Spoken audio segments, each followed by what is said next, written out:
돌로미테 라이딩 3일차는 스위스 산타마리아에서 해발 2758m의 스텔비오 패스를 오른다. 산타마리아 지역이 해발 1400m이니 정상까지는 약 1400m의 고도를 수직 상승하는 셈이다.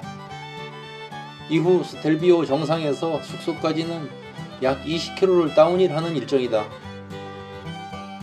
어젯밤에는 산타마리아라는 자그마한 소도시에서 하룻밤 여정을 풀었다.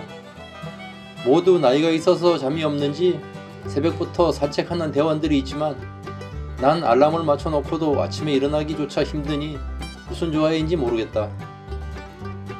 기상해서 대충 세수를 하고 필요한 라이딩 용품을 챙겨놓고 아침 식사를 하러 간다.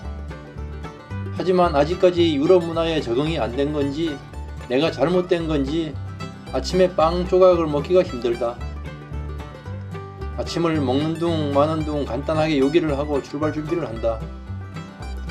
아침 식사 후 9시에 라이딩을 출발한다는 공지사항을 확인하고 밖으로 나갔다. 그런데 직결 시간에 나갔더니 모두 출발하고 아무도 없었다. 이날은 한나절 동안 20km 어필 구간을 오르는 코스라서 처음부터 각계 전투가 벌어졌다. 룸메이트와 밖에 나가보니 모두들 출발하고 우리만 남았으니 조금 마음이 급해졌다. 이곳은 출발 지점부터 어필이 시작되니 페이스 조절을 잘 해야 되겠다는 생각을 하면서 부지런히 페달링을 한다. 한참을 오르다가 산 위를 쳐다보니 굽이굽이 돌아가는 도로가 몇 굽인지 끝이 보이지 않는다. 오늘 코스가 어떤지 파악이 안 되기 때문에 열심히 페달링을 하면서 어필을 올라간다. 그런데 멀지 않아 산 위에서 한국인들의 목소리가 들리는 걸 보니 분명히 우리 대원이라는 생각이 들었다.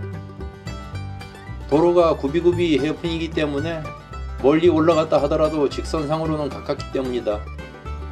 후미에 가다 보니 마음이 조급했는데 30분도 안 되어서 일행들과 합류를 했다. 라이딩 출발 후 약 1시간쯤 지나서 도로변에 인접한 카페가 나오자 선두가 그곳으로 들어갔다. 잠시 휴식을 취하면서 커피나 한잔 하자고 하니까 싫어할 이유가 없었다. 1시간 동안 어필하느라고 모두들 힘들었겠지만 휴식 타임에도 잠시도 가만히 있지 않는다. 도로변이고 시설물이고 보이는 대로 배경 삼아 사진을 찍어달라고 보챈다. 이곳에서 우리 대원들의 찍은 사진만 해도 아마 수백 장은 될 것 같다. 우리가 해외여행을 다니다 보면 나라마다 화장실 문화가 달라서 애로를 겪는 경우가 종종 있다. 그런데 이번에 유럽 여행도 가는 곳마다 화장실 사용법이 달라서 불편을 겪기도 했다. 그런데 이 카페는 화장실 입구를 비밀번호로 잠궈놓아서 잠시 헤매게 만들었다. 커피를 한 잔 마시면서 한참 동안 충분한 휴식을 취하고 나서 다시 라이딩이 시작되었다. 대원들 모두 씩씩하게 출발은 했지만 시간이 지날수록 하나 둘 속도가 떨어지면서 각계 전투가 시작된다. 가도 끝없이 하늘만 바라보이고 굽이굽이 올라가는 헤어핀 도로를 따라서 어필은 계속되었다. 그래도 남들보다 조금 앞서가서 내려다보니 헤어핀을 돌아 올라오는 대원들이 아련하게 보인다. 뒤따라 올라오는 대원들의 사진을 찍어주고 사진을 찍어주는 동안에는 페달링을 안하니까 잠시 쉬는 격이다. 그리고 또 카메라의 방향을 돌려서 대원들에게 초점을 맞추고 생동감 있는 사진을 찍어보려고 한다. 후미에 올라오는 대원들까지 사진을 찍어주고 나서 다시 열심히 페달링을 한다. 조금씩 대원들과 거리가 멀어지면서 나는 더 높은 곳에서 내려다보고 있었다. 힘겹게 페달링을 하는 대원들의 모습을 내려다보면서 나도 저런 모습이었을까 생각을 해본다. 계속해서 굽이굽이 돌아가는 헤어핀 도로는 꾸준히 고도를 상승하고 있었다. 얼마 후 약간 평탄한 구간을 만나면서 잠시 여유가 있는 듯 하더니 한 단계 더 업그레이드된 어필이 나온다. 대원들 모두 나름대로 힘겹게 페달링을 하고 있지만 평균 속도는 5km를 넘지 못하고 있다. 산타마리아 마을에서 라이딩을 시작한 지 3시간 만에 우리가 도착한 곳은 해발 2503m 지점이다. 이곳은 어필로 지친 우리들에게 잠시 휴식을 취할 수 있도록 능선길을 따라서 평탄한 도로가 조금 이어진다. 바로 이 지점이 스위스와 이탈리아의 국경선 지역이며 이제부터는 스위스를 벗어나서 이탈리아 진영으로 진입하게 된다. 국경 지역에서 사진을 한참 동안 찍어주고 나서 내려다보니 오른쪽으로 가파른 다운힐 도로가 보인다. 이제는 다운힐 도로가 아닌가 하고 300여 미터를 달리다 보니 삼거리 지점이 나온다. 왠지 진행 방향에 문제가 생길 것 같아서 갑자기 멈췄더니 뒤따라 오던 대원들이 모두 멈춘다. 혹시 신나게 다운힐을 했다가 경로를 이탈하면 다시 돌아오기 어렵기 때문이다. 몇 명이 모였지만 진행 방향이 판단이 안 돼서 모두들 망설이면서 잠시 기다리니 지원 차량이 오고 있었다. 이렇게 진행 방향을 확인하고 나서 다시 어필을 해야 했지만 모두 씩씩대면서 또 힘겨운 페달링을 해야 했다. 도대체 어디까지 어필을 해야 하는 걸까? 끝도 모르고 하늘을 향해서 올라가고 있었다. 이제는 모두 지칠 때도 되었으니 보기에는 평탄한 도로 같지만 체력이 떨어지니 한 명, 두 명 끌바가 시작된다.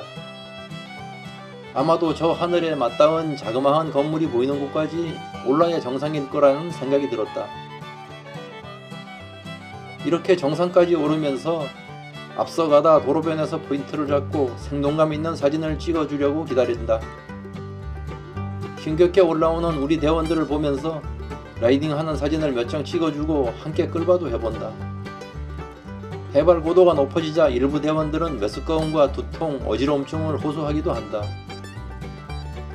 해발 2500m 지점인 국경 지역에서 스텔비오 표지판이 있는 곳까지 올랐다. 수직고도 해발 260m, 약 4km 구간을 올라오는데 꼬박 1시간이 더 소요되었다. 스텔비오 패스 표지판이 있는 바로 위 위치는 포토포인트라서 수십 명이 북적대며 사진 찍느라 정신이 없었다. 산타마리아에서 라이딩 출발 후 4시간 만에 드디어 스텔비오 패스 정상에 올라섰다. 정상에 올라서니 좌우로 빼곡하게 상가가 형성되어 있고 바이크 용품과 기념품점이 빼곡하게 들어섰다. 그리고 주변에는 오토바이와 자전거 그리고 자동차들로 북적대며 활기가 넘쳐 보인다. 정상에 올라서자 고도 때문에 기온이 급격히 떨어져서 온몸에 한기를 느끼게 한다. 하지만 스텔비오 패스가 어떻게 생겼는지 궁금해서 조금 내려가 보았더니 정말 입이 다물어지지 않는다. 정말 세상에 이런 도로가 있다니. 세계적으로 가장 위험한 도로로 알려진 48개의 헤어핀을 가지고 있는 스텔비오 패스를 내려다보고 있었다. 이날 점심 식사는 피자를 주문하고 기다리는 동안에 갑자기 파티 분위기가 되었다. 대원 한 분이 환갑을 맞이하는 날이라고 해서 동키대장이 특별히 이벤트를 준비했다. 산중에 케이크가 없어서 선수 비슷한 케이크를 만들고 굵은 양초 6개의 촛불을 밝히고 들어왔다. 비록 커다란 케이크가 아니더라도 이런 산악지대에서 평생 잊지 못할 특별한 생일상을 받은 셈이다. 점심 식사를 하고 나서 이제는 다운힐만 남았기 때문에 시간적으로 여유가 있었다. 이곳에서 여기저기 둘러보려고 밖에 나갔더니 스텔비오 패스의 정상은 추위가 장난이 아니었다. 모두들 서둘러서 패딩 점퍼를 꺼내 입고 주변의 풍경을 둘러보고 있었다. 그런데 이 주변에는 가장 높은 산봉우리를 쳐다보니 산 정상에 마법의 성 같은 건물이 보인다. 모두들 궁금해서 한번 올라가 보자는 의견이 다수였다. 그런데 쳐다만 봐도 경사도가 장난이 아니라서 아예 포기하는 대원들도 있지만 일단 올라가기로 했다. 이곳은 스텔비오 지역에서 개최되는 힐클라임 대회 시상대인 듯하다. 파우스토 쿠피라는 사람의 얼굴의 조각상도 보인다.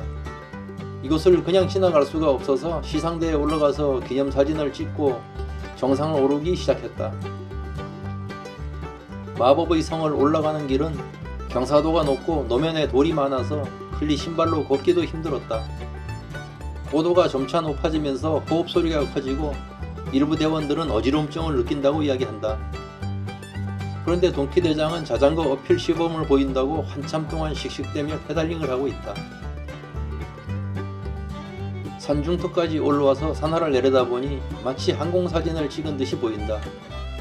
멀리까지 조망권이 확보되니 가슴이 뻥 뚫리는 시원한 느낌은 있지만 추위가 장난이 아니다.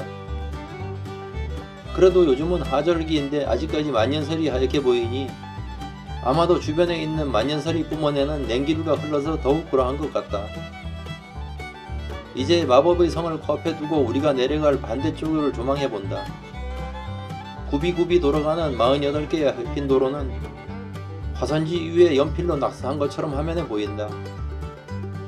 헤어핀이라는 이름이 처음에는 생소했는데 여성들의 머리핀처럼 180도로 꺾인 도로라는 뜻이라고 한다. 우리가 잠시 후면 그림 같은 저 도로를 따라서 다운을 할 거라고 생각하니 가슴이 두근거리기도 한다.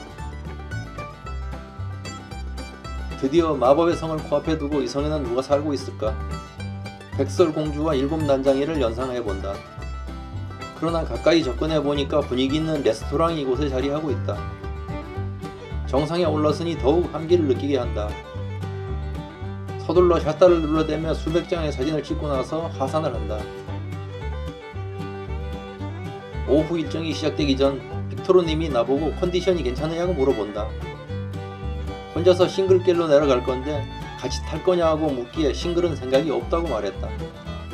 물론 싱글을 타는 것도 재미있지만 세계적으로 유명한 스텔비오 패스 다운을 안 하면 후회할 것 같아서다. 이제 점심 식사 후 충분한 휴식 시간을 가졌으니 하산을 해야 했다. 우리가 하산할 길은 굽이굽이 48개의 헤어핀을 가진 도로를 따라서 숙소까지 약 20km 거리였다. 정상 주차장에서부터 곧바로 다운힐이 시작된다. 모두들 바싹 긴장하고 적정 속도를 유지하면서 다운힐을 하지만 때로는 자동차들 때문에 속도를 줄이기도 한다. 다운힐 하면서 1차 직결지 약속은 급경사 다운이 어느 정도 끝나는 지점인 두 번째 휴게소였다. 이곳까지 내려오면서 사진은 찍을 정신도 없었고 오직 굽이굽이 돌면서 속도에만 집중하고 있었다. 그런데 가끔은 자동차가 걸리적거려서 다운을 못하니 자동차를 추월하기도 하면서 1차 직결지에 도착했다. 1차 직결지에 도착한 여성 대원들은 감격스러워서 서로 부둥켜 안고 울 것만 같은 분위기였다. 세계적으로 명성이 있는 스텔비오 48개의 헐핀 도로를 자전거로 직접 내려왔기 때문이다. 잠시 후 마음을 진정하고 여기까지 모두들 안전하게 도착했으니 단체 사진을 찍고 나서 다시 출발한다. 이제 마지막 남은 구간을 향해서 다운을 하는데 아직까지 경사도가 원만하지 않기 때문에 속도가 점점 빨라진다. 한참 동안 다운힐을 하는데 가출한 당나귀 삼형제가 길을 막아서 잠시 정지하기도 했다. 그리고 아직까지 남아있는 굽이가 얼마나 남았는지 몰라도 한참 동안은 신나게 내리달릴 수 있었다. 이렇게 내리막길이 계속 이어진다면 지구 끝까지라도 달릴 것 같은 분위기다. 그러나 숙소를 2km 앞두고 상거리에서 좌회전해서 한참 동안 오르막길을 올라야 했다. 그러다 보니 마지막 어필 구간에서 힘을 다 빼고 힘겨운 모습으로 하나 둘 숙소에 도착하는 모습이 보인다.